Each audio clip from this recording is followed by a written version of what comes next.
It's done.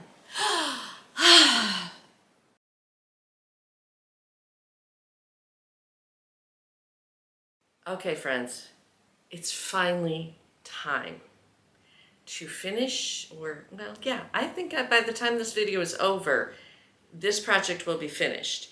This video may take me a week or more to make, but I promise you I will have a finished project by the end of this song. This project, do y'all remember this project? This is my English paper piece, hand-dyed fabric, hexagon-shaped tablecloth for the tablecloth in my sitting room. So I have it all pieced together, most of the papers out of the back. I've left them in the edge. We'll get into that in a moment. They may or may not stay in the edges after the next step or two. But it's time to get a backing on this and to start stitching it. And I have been debating and conjugating. No, those are verbs. What's the word? My brain has had so much trouble lately with finding the right word. So I'm kind of a little pedantic. See, I can come up with words like that about proper word usage. So here's another big word, if I use some malapropisms, I think is how you pronounce that word, in these videos, I apologize, because there's just something chemically in my brain right now that I know the word, can't find the word, and then a different word comes out. Because earlier today, I was talking with someone about the potential for some violent weather coming up this weekend. And I could not come up with the word forecast. My brain kept saying diagnosis. The weathermen are diagnosing some bad weather this weekend, not forecasting. So anyway, just a little peek into how this noggin works sometimes. All right, so I'm gonna set this aside and I'm gonna show you what I'm doing with this, okay? All right, see you in a minute. This red sheet is going to be my backing fabric, and so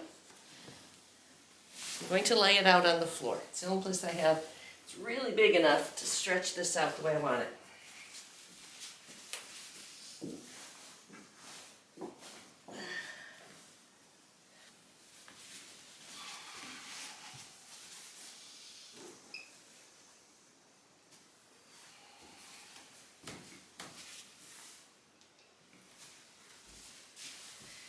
Okay.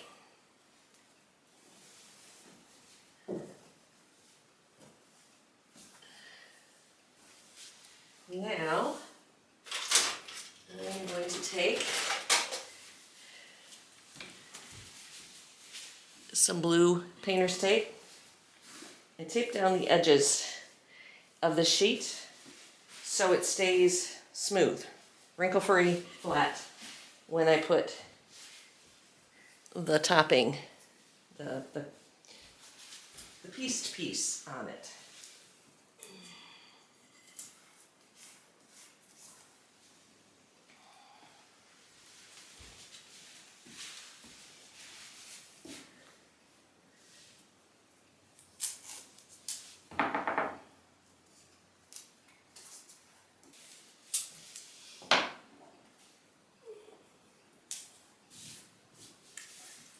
Where are you? Where am I?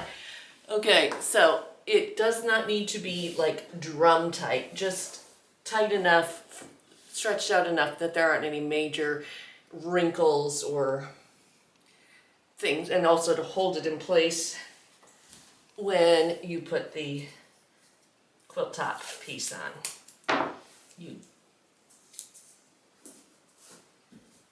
My quilt watching friends are like quilt making people who are watching this, who make quilts all the time, are like, yeah, this is standard operating procedure. But for some of you who this might be new to, I thought I'd show you the process. Okay, now it's time to put the tablecloth on here.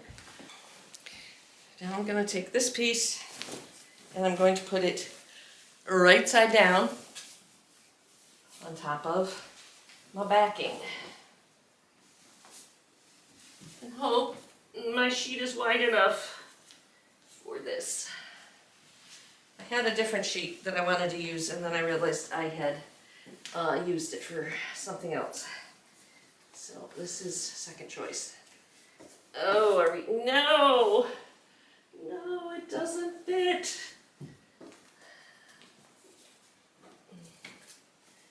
This sheet is from when my daughter was in college. And it's one of those extra long twins. Shoot. Okay. Well, let that be a lesson to myself and to everyone else. Let's see how much it's hanging over here. How much can I make it? Just wondering if I take side hems or squitch it that way. Let's try squitching it that way and see if I take out the side hems, if I can make it work. Because I really don't want to take a piece from the top and add it to the side. But I might end up doing that because that might be what works. I don't want to, because I've been waiting to do this project for so long that now that I'm doing it, I just want to do it. But let's see if I can make, it's really only hanging over this edge here by like a half a hexagon, and I have more wiggle room over here. So let's see if we can make it work. And by we, I mean me.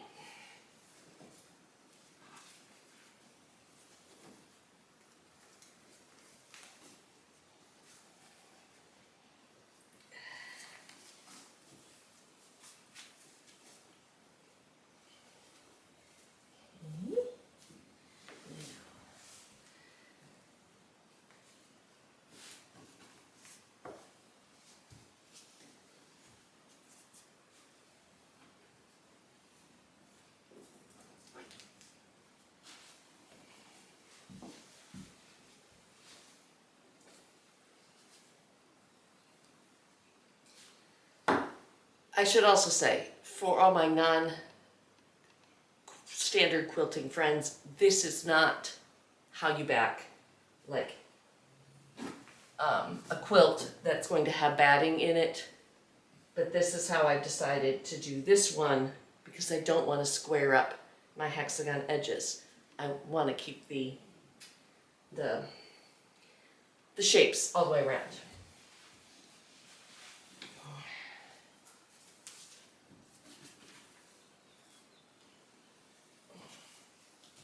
I think I can make this work. I think it's going to be a very close fit, but I think, especially if I take those side hems out, I can make this work. It's a little off.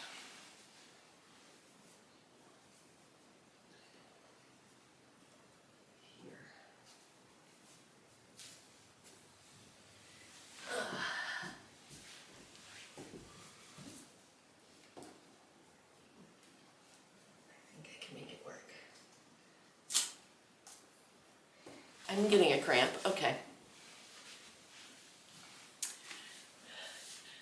The other reason that I think that this is going to work the way I have it is because I'm sewing this right sides together and turning it right sides out. After I sew all these little angles, these little edges all the way around, in a way, I almost want the backing, the lining, if you will, to be just like 1/8 of an inch smaller, so that when it turns under, the red doesn't come out to the right side. I hope that makes some sense.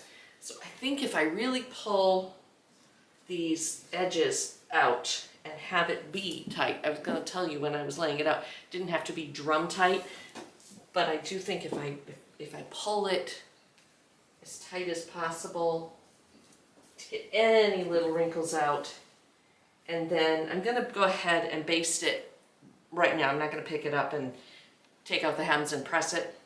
But once I get it basted, and I'll show you how I'm going to do that, then I will probably take the side seams out, just on those sides, right? The side seams on the side, but just where it needs to hang over a little more. Then I'll press it, steam it, get it, make sure I have enough seam allowance. But it really only needs like a 1/4 inch seam allowance. And without the hem, I will definitely have that on each side. This is called fart around and figure it out, or the nicer way of saying it is improvisational problem solving. That's where we're at. Okay. Glad I didn't just cut those hems off, which was my first inclination, just to make it easier. I didn't do that. Lucky guess, lucky whatever. Okay, so let me show you how I'm gonna baste this as it is here. I want to spray baste it to start with, and then I do think I'm gonna pin baste it just to make sure. And we're going to hope that this can of quilt basting spray still works, because it's been in my drawer for a long time. It's been a while since I've spray basted a quilt. So what I'm going to do, well, let's make sure this works.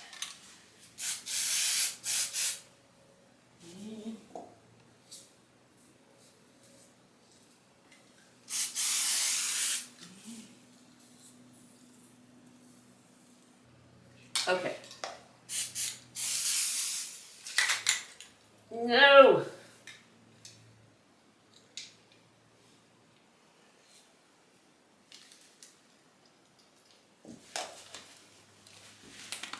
Plan B. This is clogged. I'm going to maybe fart around a little with it, see if I can get it unclogged, but I'm going to go with plan B right now. Just so happens plan B is look in my drawers and see how many other random cans of temporary spray adhesive I have, and I happen to find at least 2.5 more, so wish me luck. Okay.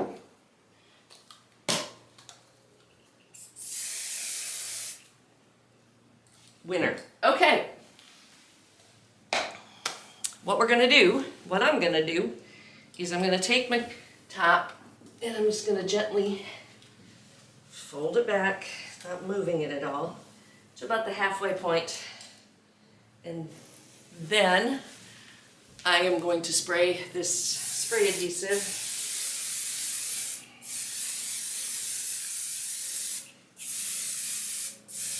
on the backing. And hope it doesn't clog. It's kind of clogging. Okay, sticky, sticky, sticky. And then I'm going to fold this back down over it.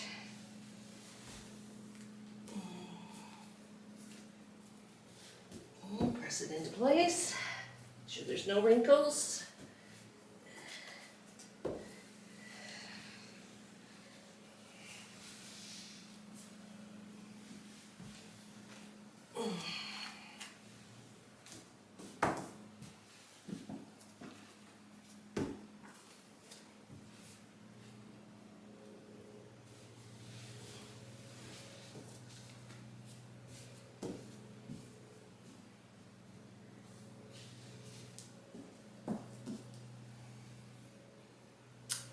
And then I'm going to flip the other side and do the other side the same way. This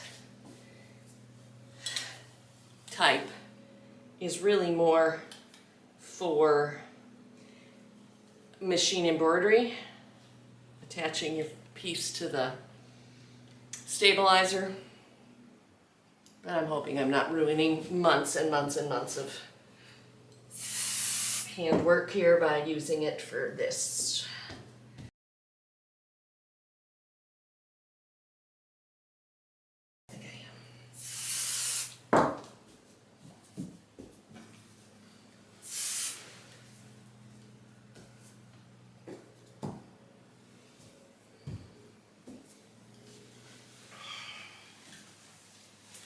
And some of you are probably like, get off the top of this, Beth, and you will have better luck. And you're probably right, but I have limited space. So I'm doing what I'm doing. Okay, I think I'm gonna call that good because I'm going to come back in with my basting pins and go over it and make sure it's really well basted together. I'm not going to trust this to hold all the two layers together because this is going to take a lot of moving around when I'm sewing it. So I want to be sure nothing is getting out of alignment or gonna get wrinkled or weird. So I'm gonna pin it, come back. All right, well, let me tell you what I'm gonna do off camera. I'm gonna go through and just lightly pin it, not probably as much as I would if I were actually quilting it like this. I'm gonna trim my red fabric just off these really big overhang parts and probably go ahead and take these side seams out and side hems out of the sheet, press them open, and then I'll meet you at the sewing machine to show you how I'm going to put all this together. How about that? Deal? See you in a second. Bye. Alrighty, I have been playing around a little bit here at the machine, and I will show you what I've figured out so far that's working for me. So you might not be able to see it on camera. You can see maybe this one, but if you leave the papers in until you're ready to sew, and also maybe if when you were pressing it you gave a quick strong press to all the edges, which I didn't do, but it's all right. You'll see that there is a press line. There is what would be a stitching line. And I don't think you can see it very well on camera, but fortunately I can see it as I sew.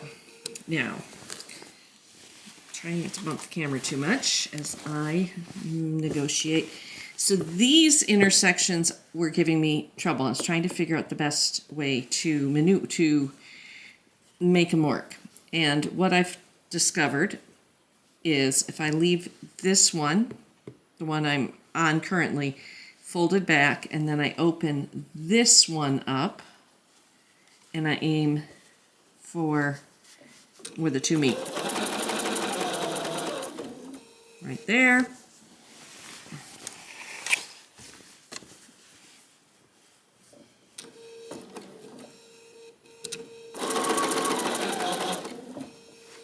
And I just need to keep doing this like 100,000 times. It's not quite that many, but it might feel like it today. All the way around. So I won't make you watch me do that because that's not even the first full side. So, and yeah, I'm glad I caught that. Almost sewed over the excess part. So let me zoom you out here so you see what's happening here. Ooh, does that go any wider? It does not. I'll have to back up. So here's my sewing table. Sorry for the wiggles, wobbles. And I have the back, there's an extension. So I have all the space I need to get the extra part of the quilt out of the way and maneuver it as I stitch around.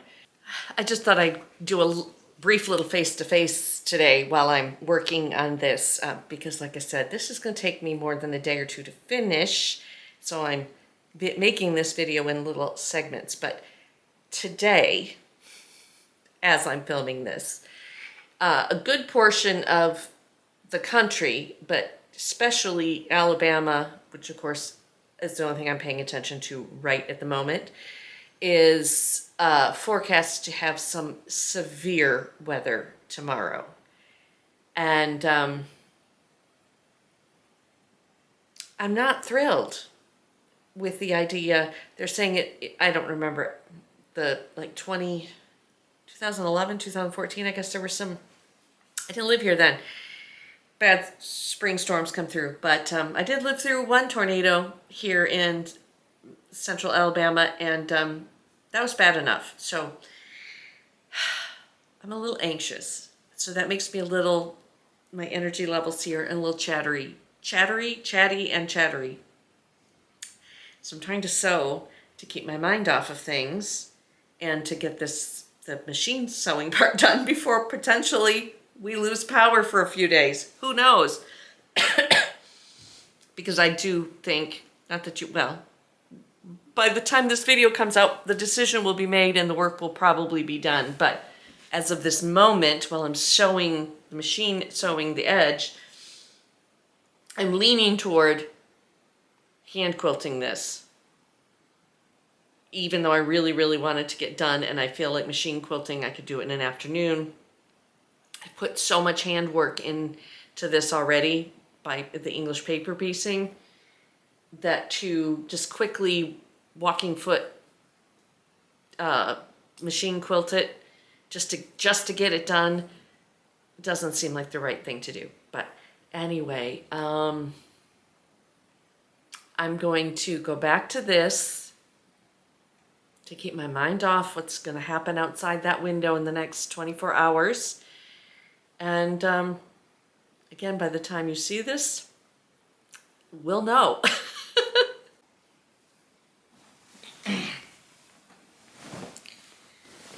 All right, that took a couple hours, I would think. I didn't really mark my beginning time, but it took a while. And at the end of this video, I'm going to take some notes as I'm working along here the next few days or whatever to share with you some of the things that maybe I would, oops, see, I just accidentally cut a thread, that I would do a little differently perhaps, or lessons learned. So if you wanted to repeat this, or if I were to repeat it, what I would do differently. But we'll get to there. So what I've done, and I think maybe I can show you better if I show you from the red side, and even then I don't know if it's going to focus. Where we got here? Where is it? Right there. See the, come on, focus, seams there. So now what I have to do is with my very, very sharp scissors, go along and trim all of that red down to like a very scant 1/4 inch all the way around, plus all the little extra parts of the hexagons that are hanging off. But it's 5 o'clock somewhere. It's 5 o'clock on the East Coast. It is actually almost 6 o'clock on the East Coast. So that means by the time I go put ice in a glass and mix myself up a cocktail on a Friday night, it will be 5 o'clock, and I think that's what I'm going to do. Yeah. So, I will see you back here when I see you back here. This is a busy weekend for me. There's a lot going on here in town. For the second weekend in a row, last weekend as of recording this was Jubilee weekend. If you know anything about the history of Selma, Alabama, you will know that 60 years ago, this past week, where was Bloody Sunday, and then subsequently the Selma to Montgomery March to bring awareness and to protest a number of unfair things in the civil rights era, but particularly the voting rights for African Americans throughout the United States, which led to the Voting Rights Act, which let's hope we don't go backwards 60 years. That's all I'm going to say about that. But that was last weekend. So a lot of people in town last weekend. I had a couple events that I was part of. And then this weekend is what they call pilgrimage down here in the South. Although I don't think Selma's calling it pilgrimage anymore. It's the home tour. They pick half a dozen or so beautiful homes in the town, or in the area, and do home tours. And I've been helping my friend whose house is on the tour this year get her place ready. And then I am actually being a docent at another friend's house at the bookstore. I've mentioned the bookstore before.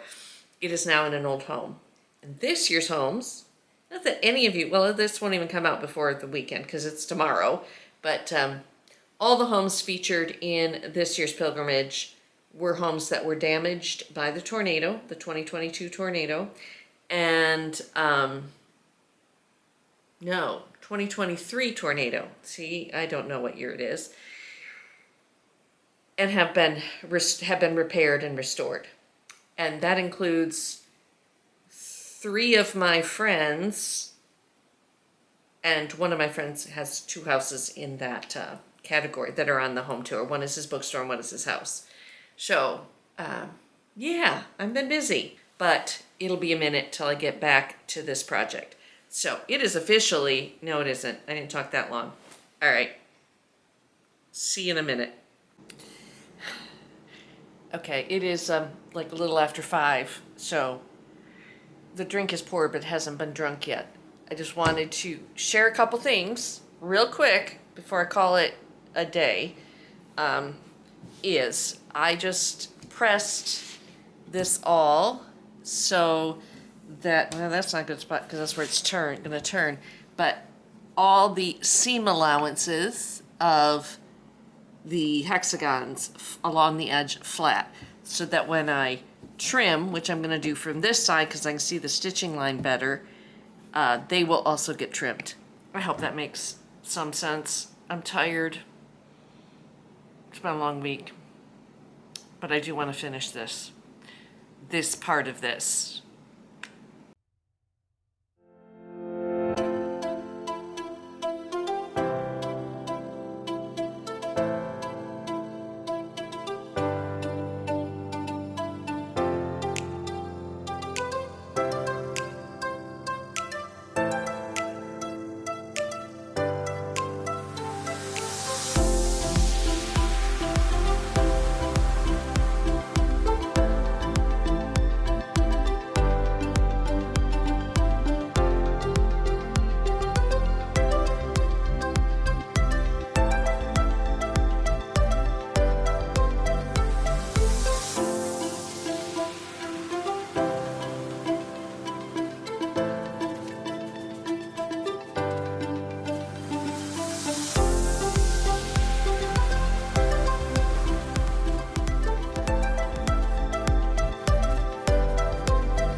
Okay, here we are.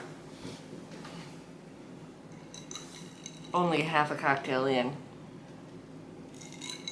because I've been too busy.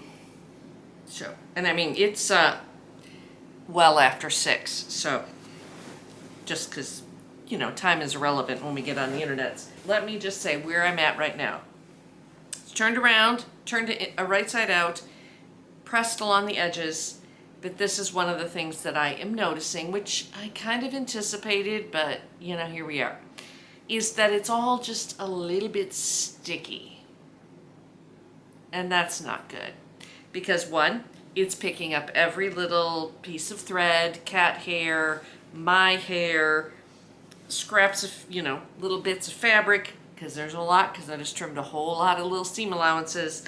And, yeah, so when I go to quilt this, regardless of if I hand quilt it or machine quilt it, I'm going to be picking stuff off. And either way, also the stickiness is going to inhibit, if I machine quilt it, it's going through the machine evenly, and if I hand quilt it, it'll just be annoying and gross to me. So what am I gonna do about it?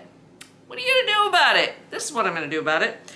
Oh, here's my edge. First, I am going to close up the little section that I left open for turning. And I'm gonna be honest with you, I had a little mishap. My sheet, can you see that? In the process of turning it and get my hand up in there, I ripped a little bit. But it'll be fine. There's a little bit of the seam of the two hexagons right there that need to be together. And then I will just do a little something over that rip. This is a tablecloth. This is not even a bed thing. So it's gonna get wear and tear and it's gonna be washed a lot. But, it is what it is. All right, back to my sticky fabric situation. We're gonna sew this up. Blind stitch it, whatever it's called. And then I think what I'm going to do, regardless of if I'm going to, cocktail makes me burpy. Regardless of if I decide to machine quilt it or hand quilt it, I'm leaning very strongly toward the hand quilting for a variety of reasons, which when I get to that point whenever you see this, like in 3 minutes or less, I'll tell you why I decided to do whichever one I decided to do. Okay, deal. Regardless of what the larger picture is, what the larger decision is, what I'm going to do tomorrow, I'm trying to not hyper focus on this, is not tomorrow, Sunday or Monday. You don't care. In 10 minutes from now, for you, I am going to hand stitch the open and closed, and then, God, it took me forever to get to the point. Take my machine and just top stitch around the edge, probably 1/4 of an inch from the edge. That will hold everything together so it doesn't do too much wonkiness. I may also put some pins back in it, or do a long running basting stitch across it a couple ways. Something to hold everything together so I don't have a huge mess after what I'm gonna do. Then I'm gonna wash it. I'm gonna wash it on a short, quick wash, short, quick wash, delicate cycle kind of thing, just enough to get the sticky off. Take it out and hang it to dry. I'm not gonna put it in the dryer because I don't want to deal with shrinkage or any weirdness like that. Just shake it out, hang it up to dry when it's not raining or tornadoing, and come back. And then that's when it's going to get quilted in whatever fashion. So you have to, it's like a teaser. You gotta wait till the end of the video to see what I decide to do. Yeah, I know, I'm acting weird. You think, how many cocktails has she had? Just half of one, but it's the first one in a month, so maybe that's it. Anyway, that's it for Friday night. This is it for Friday night, and after the next really artfully done transition, you'll see where I'm at next. I have finally begun the process of quilting this, and I have struggled a little bit. I struggled a little bit with deciding how I was going to quilt it. First, I thought I was just going to quilt straight across, randomly, but I didn't end up liking the way it would bisect some of the flowers, if you will.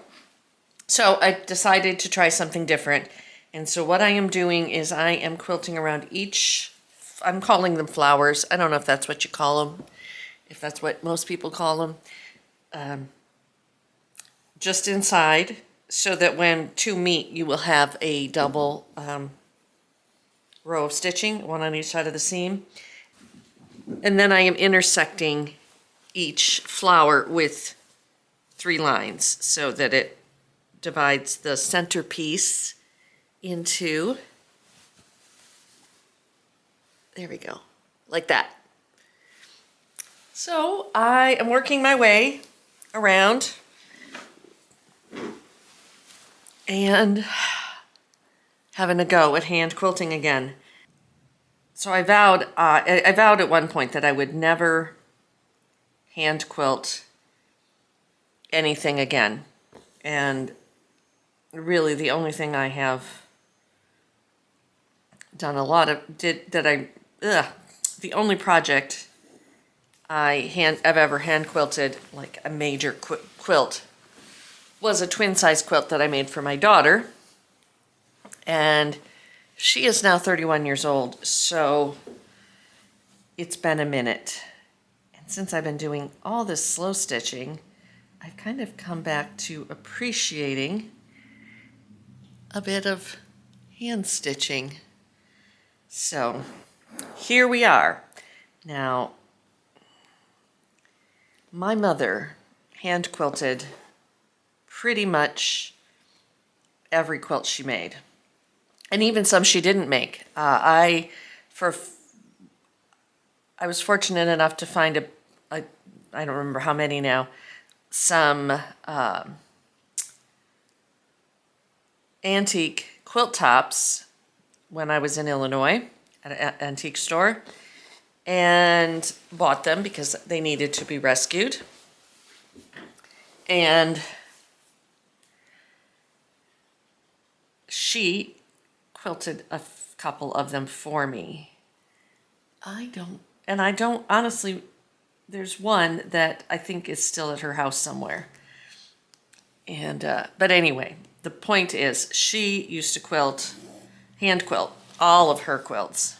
She had a quilting frame my dad made for her that she could set up in the living room and sit there and hand quilt these beautiful quilts.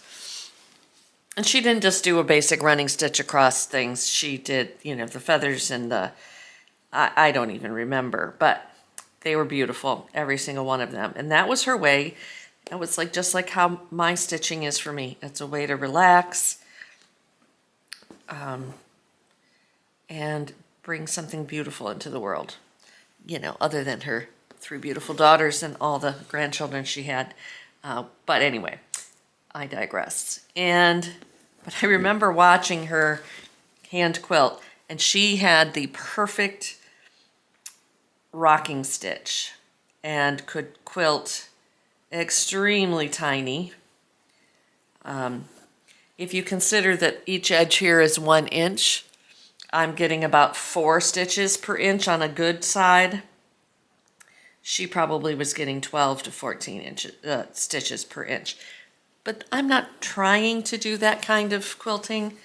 I'd like it to be a little more, bigger stitches. I'm using bigger thread. I'm using number 12 pearl cotton.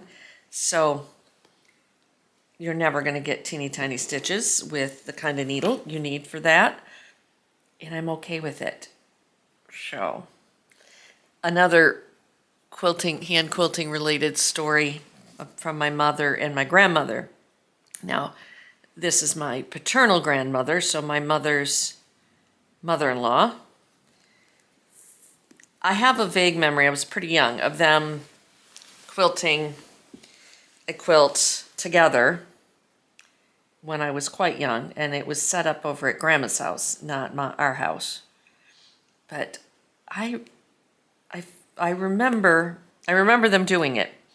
But then years and years and years later, probably after I started making quilts, talking with Mom, sharing that memory with Mom, I'm like, oh, I remember when you and Grandma Wood did that pink Sunbonnet Sue quilt, and she's like, oh, yes, I had to take out all of Lilas's stitching later and redo it because it wasn't up to my mother's standards, which is kind of funny to me because of the 2 women, if you knew them, not that my mother didn't have standards, but she very rarely would speak out about against somebody else's work not meeting her standards.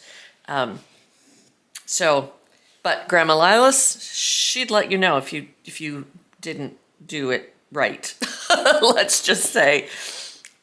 So she very opinionated, and not only opinionated, but not afraid to share her opinions. So anyhow, I just thought that was funny that probably years later, probably long after Grandma would have, cared, then Mom did that without, her knowing, which that passive aggressiveness is definitely more my mom's style, but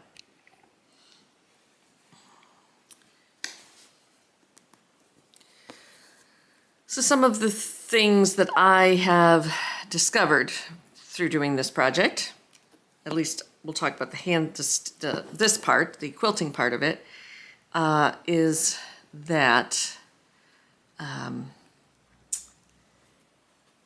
because of the way I did my hexagons, some of them have a very thick layer of seam allowance behind there.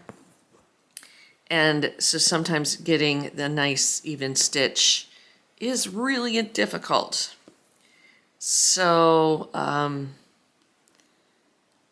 I've been struggling on a few places with that situation. It wouldn't be an issue if I were just quilting with regular quilting thread and a small quilting needle, but because I am using pearl cotton in a little bit larger needle, I am struggling with that on occasion. So now I have done all the way around. I'm going to pick a color to do the center. And another thing I'm loving about this project is I've done there's so many different colors. I can grab almost any shade, any of my colors here, and it'll go. This one's actually a variegated, like, I don't remember why I bought this one. Get it where you can see it. It's like pastels. I don't know. Anyway,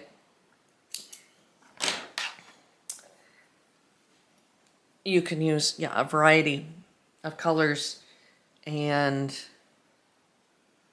they'll go. I actually did buy. Well, I bought this one. I can't seem to thread a needle today. I had it struggled earlier today. There we go. I also bought these two. Where's the thing? Gonna focus?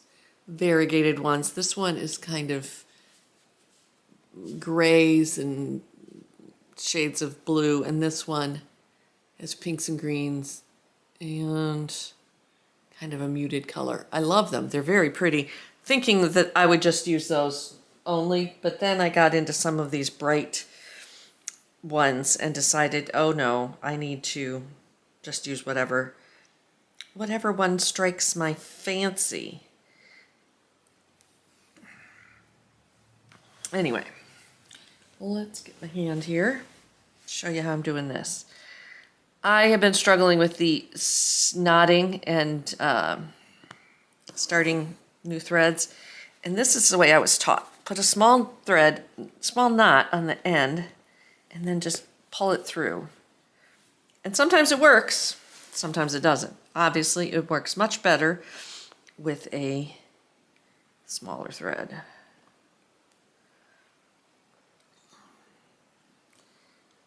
I have on some of these, but I've gotten to the point now, I've done enough that I am not marking these lines, because I only have to go across like 1.5 inches from point to point.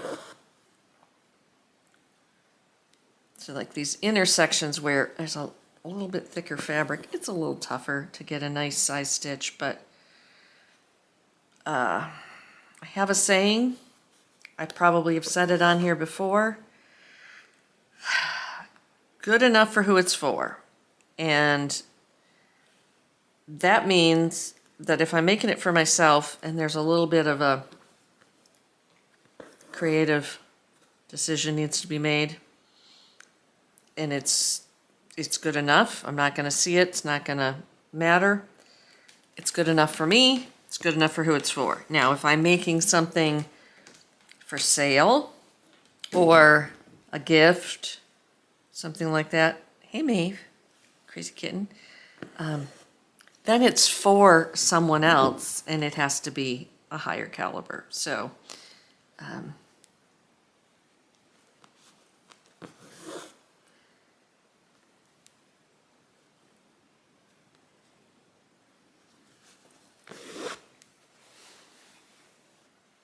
the camera was on the other side, you couldn't see, because I had to turn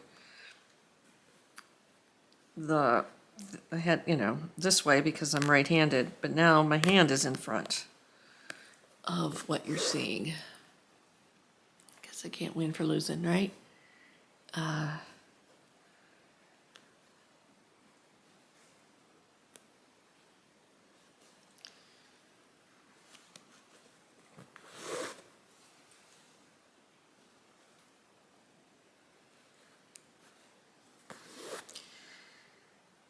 But on the note of, perfection or meeting my mother's stitching standards, the quilt world is a funny place, and I'm not really part of the quilt world. I have been in the past, but I've never belonged to like a quilters guild or put anything in a quilt show. That's just never been my style, my thing. But I did work in a quilt shop for a while and have been to some quilt shows. And I really appreciate the skill and art form of quilting involved in quilting. So, but that said, I have been exposed to the quilt police. I have had a few run-ins with them. And, yeah, not my jam at all. But I also, when I was working in the quilt store, we were also a sewing machine dealer. That the machines, well, you probably, if it wouldn't take you much to figure out what kind of machines I was selling because I happen to own one of them. But anyway, they are known for their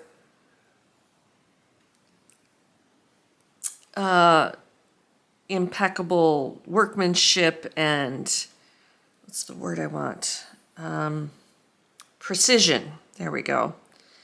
And a lot of quilters, most quilters, most traditional quilters, precision, getting that perfect 1/4-inch seam, everything, all the points matching up, and then of course, the quilting being amazing as well.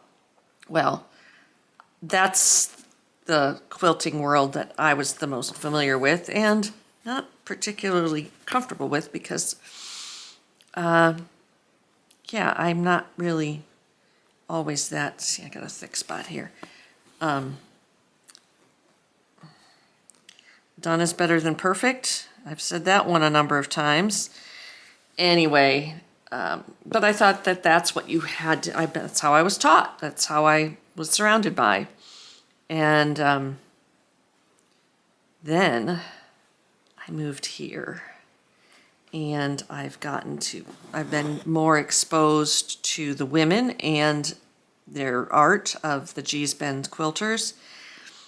And theirs aren't perfect. They're perfectly perfect in their imperfection. Perfectly beautiful in the fact that they're hand done, most of them, especially the older ones, hand quilted, found fabric or repurposed fabric, and every edge, every corner isn't perfectly square. Every triangle doesn't necessarily meet up. The colors aren't from a expensive collection, designer collection, and they're gorgeous. They're unique. They're one of a kind. They're pieces of art and collector's items. So I do not equate myself with a Gee's Bend quilter, but I do take inspiration from the fact that every stitch does not have to be exactly the same size as the stitch before it, and the line doesn't have to be as straight as a Roman road. As long as I'm enjoying it and the process and the product at the end, I'm enjoying the process and the product at the end is serviceable, is beautiful, and does what I want it to do, then I'm happy. And this is going to be a tablecloth. And it is beautiful, and it will continue to be beautiful when it's done. And it's serviceable. So there we have it. I'm going to keep stitching. Well, I've got a lot of stitching to do on this, but it's coming along. It's moving along. It's a lot faster to quilt it than it was to assemble it. So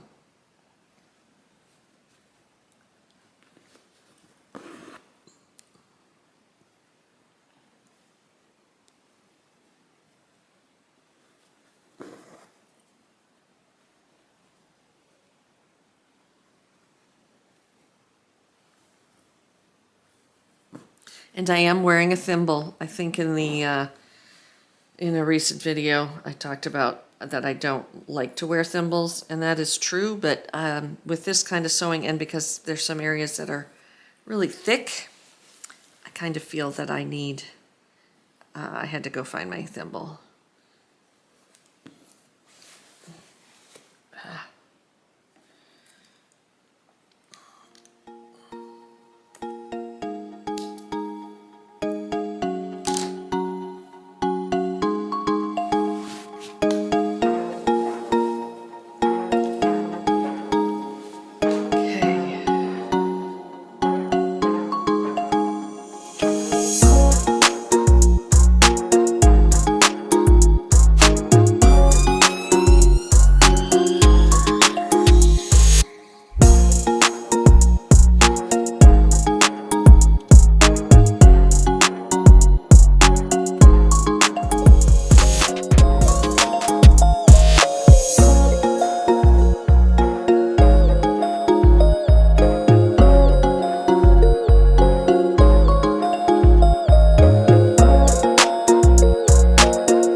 Done. This has been quite a long project to get through. I don't even remember exactly when I began this project. It's been a journey, and I also I didn't keep track of like how many hours I worked on it, because it was a lot of my just pick up and work on a little here and a little there and travel projects, so I don't know. But it's done. And I really love it. Let's answer a few questions. 1, was it worth it? 2, would I do it again? And 3, if I did it again, or if I could go back in time, would I do anything different? Well, first of all, was it worth it?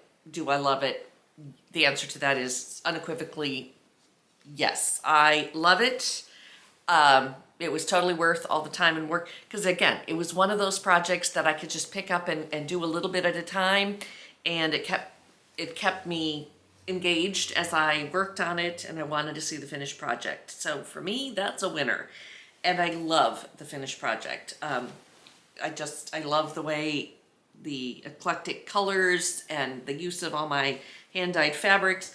I especially love the texture. Now there is, as we know, no batting in this. It's just the pieced part and the backing. So it's not particularly heavy, but it has just that wonderful feel of kind of a crinkly litness. And I haven't washed it since it's been completely finished. So I think it'll even crinkle up a little bit more as I use it and I wash it. So to me, that is my favorite. I just love hand-stitched items with texture. Okay, what was the second thing? Would I do it again? Yes, I have plans or ideas for other English paper pieced hexagon projects. Would I do one of this magnitude again? I don't think so. I mean, I have my other EPP project that I started before this one that it's still waiting for the final inspiration, although every day it gets another penny will drop and I will think, oh yeah, I want to do that on that one. So that's the next project, but it's all pieced. I just have to do the next part of it. Anyhow, to answer the question, would I do it again? I won't make another tablecloth, but I definitely will make some more English paper pieced projects. So, yes. 3, if I were to make it again, or if I could go back in time, would I do anything different? Absolutely yes. I have learned so much through the process of making this, and there's actually one very important thing that I just learned of recently after I got to the almost finished point and it was too late to change my course at that point. So the next time I make one of these, make something like this, I am going to try it and I will be for sure to show you and tell you. But you may ask, well, quit talking, Beth, and tell us what you would do differently. First of all, let's see. Well, in the piecing, I don't think I have much to say about the basting. I've tried a number of different basting methods, and still for me, the stabbing through the paper works the best. It's what I've gotten used to. So basting, I probably wouldn't change. If I were using a different template or I was using different fabric, I might change up my basting method. But for the most part, the basting methods I've shown you and I've done that made me happy. The stitching together part, the only difference, the only change I would make, and I'm trying to find an example here. Yes, this is one. I think this is one. Yes. Okay, these two florets are a good example, and I don't know if I'll be able to get it close enough. A couple times when I was working on this project, I took it with me places. I took it where I was away from home for more than a day or two, and I had to work with what I had with me. And a couple times I didn't have a variety of thread colors. Now, you don't need 20 different thread colors. You basically need 2 or 3 thread types. You need a very light colored thread, a medium, and a dark, for the most part. I thought mistakenly that I could get by with a medium gray when I first started. And for the most part I could. But well, that one, yeah, I did. There were some dark ones like these that this one is not an example of that because I did switch to a dark thread by the time I got to that one. But I have some in here with dark fabrics that I stitched together with the medium, and it's apparent. It shows. Same with some light ones. This one being, as I started to show you, this one being an example, and I don't know, I'll try to zoom in. Okay, are you gonna focus? You can see between those yellow ones, there is a dark thread stitching them together. It's not a big deal for the most part, but in the areas like this one that was mostly a light one that I used a light thread, it just levels it up. So it's not the end of the world that some of my light hexagons are stitched together with a medium or a darker thread that shows up. I'm probably the only one it bothers. But that I would change, because once I got home and I had light, medium, dark, and I was able to choose between the three, between the different ones to get the right one to match the one I was working on. Okay, it's fine. You get what I'm saying. I don't have to keep talking about that. Second thing, the finishing is where I would do it completely different. Some of the issues that I came up with, and you just saw how I did it. So the quilt basting / temporary adhesive, no, I would never do that again, because it didn't wash off very well. I think the quilt basting spray, if I could have gotten it to work, would have, but the other stuff, no. And I don't know if, on the backing here, oh, here's some. There's like a sticky residue. I don't know if you can see that. Can you see that right? There's a sticky residue and some staining. Oh, here's a better spot right here. Can I get the light to cooperate? I don't know if you're gonna be able to see that, but in here, this area, and it, as I've been working with it, it picked up ick, and it's dark and it's sticky. I haven't washed it again. Now, so after I did the right sides together, stitch around the edge and turn it right side out part, and stitch around I washed it again, trying to get this off, and in one wash it did not come off. So I'm very unhappy about that. Would not do it that way again. But it's going to be on the table with not that side up, and maybe because it's tablecloth it'll get washed quite a bit, and maybe eventually that'll wash off. I don't use like particularly strong laundry detergents, so the wind has really picked up. Holy crap. Yikes. Okay, so maybe over time it'll come, I don't know. I haven't tried anything. Okay, so, but that brings me to, I think the way I would do it, well, oh wait, hold on. Also, with doing it the way I did it, before I put them right sides together and basted everything down, one, I would just pin baste the living daylights out of it, or even thread based, sit on the floor and baste it really, really well, right sides together, so nothing shifted.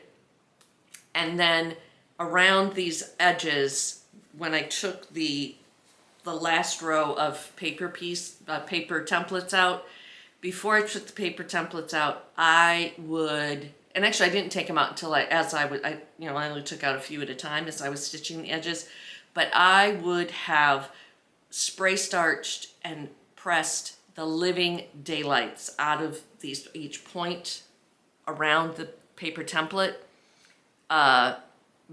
just to make sure I had a really sharp crease as I took to use as a stitching line.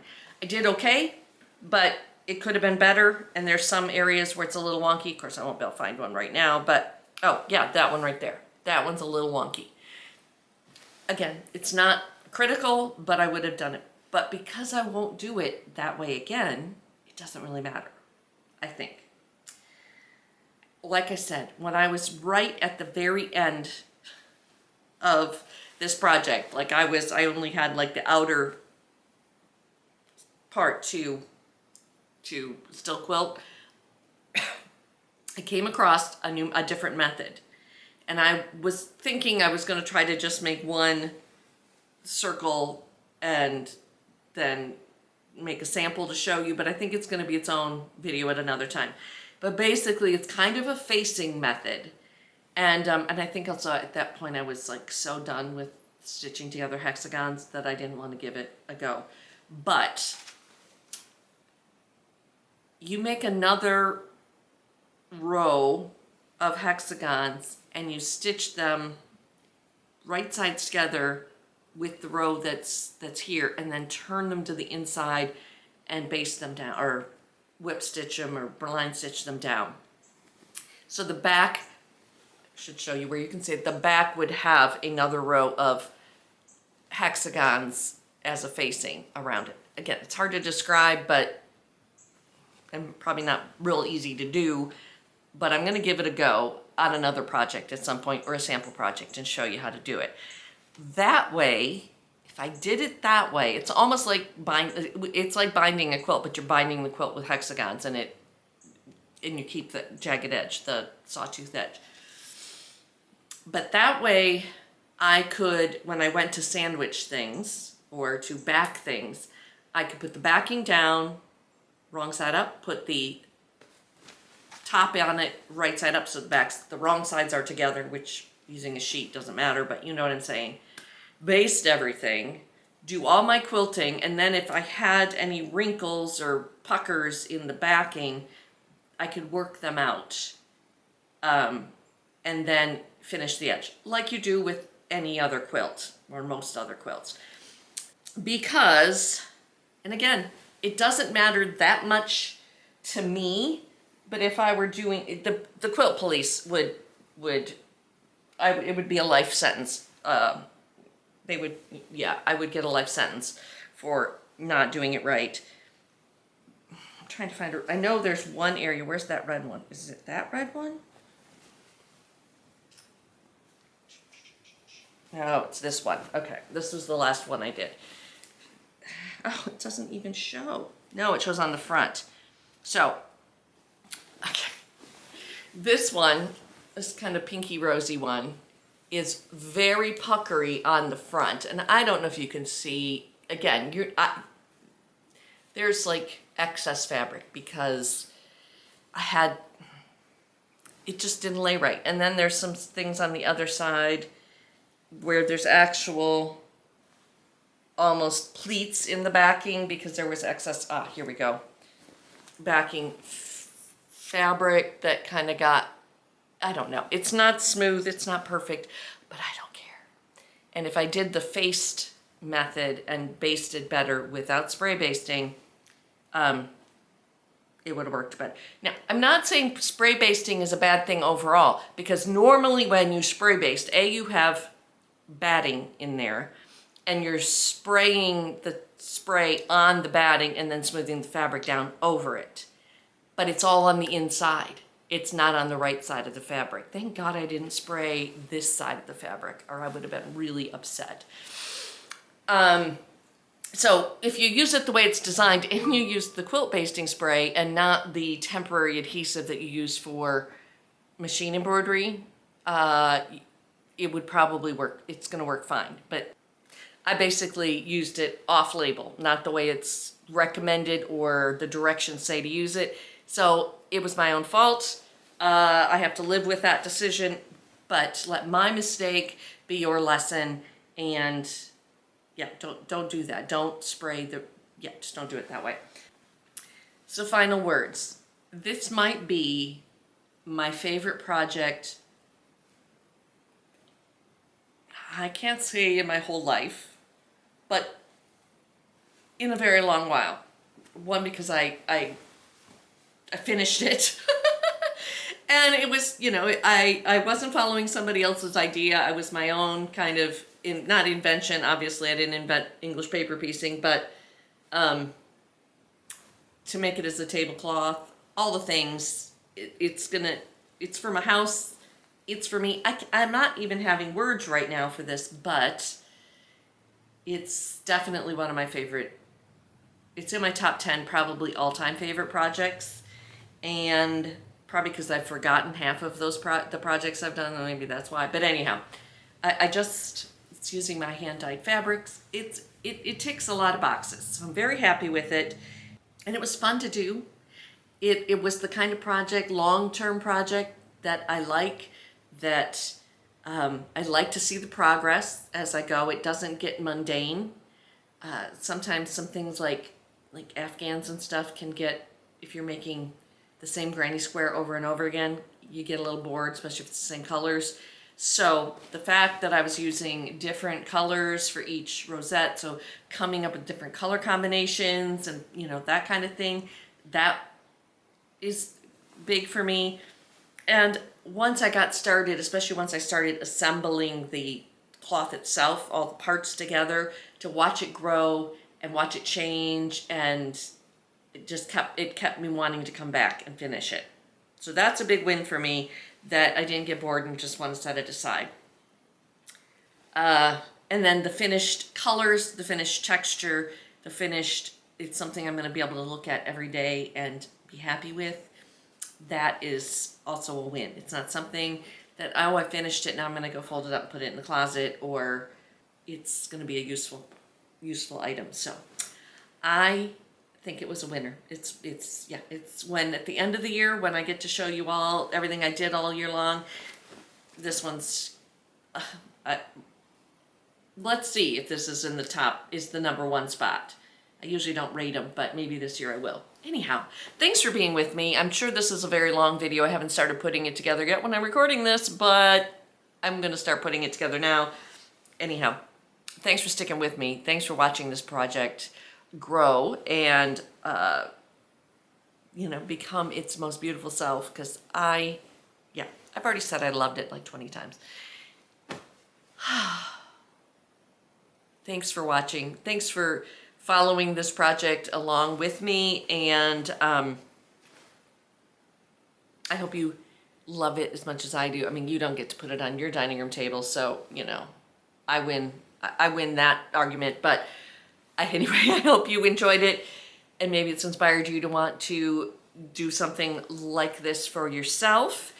And thanks for being with me. Thanks for following along, and we'll see what the next project is. So peace out. Love you lots. Take care of yourself, and we will see you next time.